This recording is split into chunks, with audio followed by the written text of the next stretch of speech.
અંકલેશ્વર ઉદ્યોગ મંડળની તાજેતરમાં યોજાયેલ પ્રતિષ્ઠિત ચૂંટણીના પરિણામો જાહેર થતાં જ ઔદ્યોગિક આલમમાં ભારે ગરમાવો આવી ગયો છે. એશિયાના આ સૌથી મોટા અને પ્રતિષ્ઠિત ઔદ્યોગિક વસાહતના સુકાન માટે યોજાયેલ આ રસપ્રદ જંગમાં ઉદ્યોગકારોએ અભૂતપૂર્વ ઉત્સાહ દાખવ્યો હતો, જેના પરિણામે રેકોર્ડ બ્રેક 90.48% જેટલું જંગી મતદાન નોંધાયું હતું. લોકશાહીના આ પર્વમાં કુલ 10 બેઠકો માટે ભારે રસાકસી બાદ મોડી રાત્રે જ્યારે સત્તાવાર પરિણામોની જાહેરાત કરવામાં આવી ત્યારે સત્તાધારી વિકાસ પેનલનો દબદબો ફરી એકવાર અકબંધ રહ્યો હતો.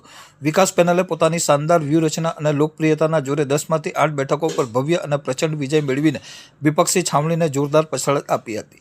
જ્યારે તેની સામે ચૂંટણી મેદાનમાં ઉતરેલી વિપક્ષી સહયોગ પેનલના ફાળે માત્ર 2 બેઠકો જ આવી શકી હતી. આ નિર્ણાયક અને ઐતિહાસિક જીતની સાથે જ અંકલેશ્વર ઉદ્યોગ મંડળની કુલ 30 સભ્યોની બનેલી મેનેજિંગ કમિટીમાં હવે વિકાસ પેનલના સભ્યોની કુલ સંખ્યા મજબૂત સ્થિતિ સાથે 21 પાર પહોંચી ગઈ છે. આ સ્પષ્ટ અને પ્રચંડ બહુમતી મળવાને કારણે આગામી કાર્યકાળ દરમિયાન મંડળના આંતરિક વહીવટ, મહત્વના નીતિગત નિર્ણયો, ઉદ્યોગલક્ષી આયોજનો અને વસાહતના બાકી રહેલા વિવિધ વિકાસ કાર્યો પર વિકાસ પેનલનું સંપૂર્ણ પ્રભુત્વ અને વર્ચસ્વ સ્થાપિત થઈ ગયું છે.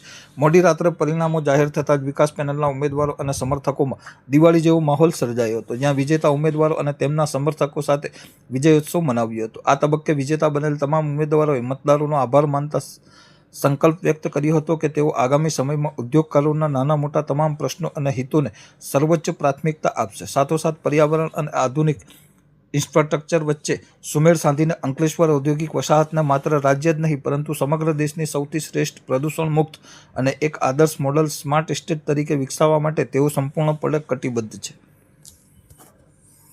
નમસ્કાર. મારા અંકલેશ્વર જીઆઈડીસી વિસ્તારના સૌ ઉદ્યોગકાર મિત્રો, આજ રોજ 2026-27ની જે આપણી અંકલેશ્વર ઇન્ડસ્ટ્રીઝ એસોસિએશનની પ્રણાલી પ્રમાણે જે ઇલેક્શન હતું, એક રિઝર્વ કેટેગરી, એક કોર્પોરેટ કેટેગરી અને 8 જનરલ કેટેગરી, એમાં વિકાસ પેનલને 8 સીટ મળેલ છે. તે બદલ અમે સૌ ઉદ્યોગકારોનો ખૂબ ખૂબ આભાર માનીએ છીએ.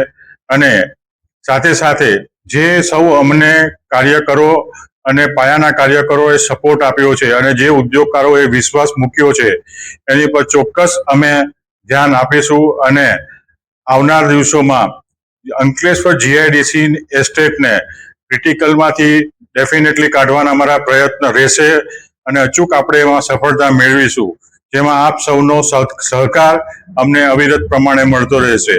સાથે સાથે આવનાર વર્ષોમાં આપણે એક અંકલેશ્વરને મોડલ એસ્ટેટ બનાવીશું, એ અમારી પહેલી પ્રાથમિકતા રહેશે. અસ્તુ. ભારત માતા કી જય.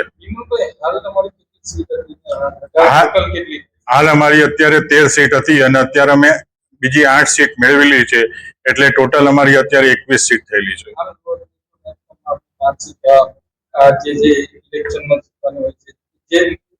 મારો કહેવાનો અર્થ છે કે તમે 2027 સુધી પણ તમારું વિકાસ પેનલની સત્તા મળી ગઈ છે, એ શકાય? હાજી, ચોક્કસપણે. અંકલેશ્વર ઇન્ડસ્ટ્રીઝ એસોસિએશનની મેનેજિંગ કમિટીના 10 ઉમેદવાર માટેની ચૂંટણી યોજાઈ, જેમાં 1 ઉમેદવાર કોર્પોરેટ કેટેગરી, 1 ઉમેદવાર રિઝર્વ કેટેગરી અને 8 ઉમેદવાર જનરલ કેટેગરી, એમ કુલ 10 ઉમેદવાર વિજેતા ઘોષિત કર્યા છે. હમણાં જ 10માં 2 પેનલ વચ્ચેની રસાકસી ભરી ચૂંટણી હતી. વિકાસ પેનલના 8 સભ્યો વિજેતા જાહેર થાય છે અને સહયોગ પેનલના 2 સભ્યો વિજેતા જાહેર થાય છે. તો આ સંપૂર્ણ મતદાનની પ્રક્રિયા, કાઉન્ટિંગની પ્રક્રિયા બધું જ ખેલદિલીપૂર્વક બધાની ખૂબ સહાનુભૂતિ પ્રાપ્ત થઈ અને શાંતિમય વાતાવરણમાં આ કાર્ય સંપન્ન થયું. સર્વે ઉદ્યોગકાર મિત્રોનો ખૂબ ખૂબ આભાર. અસ્તુ. ભારત માતા કી જય. વંદે માતરમ.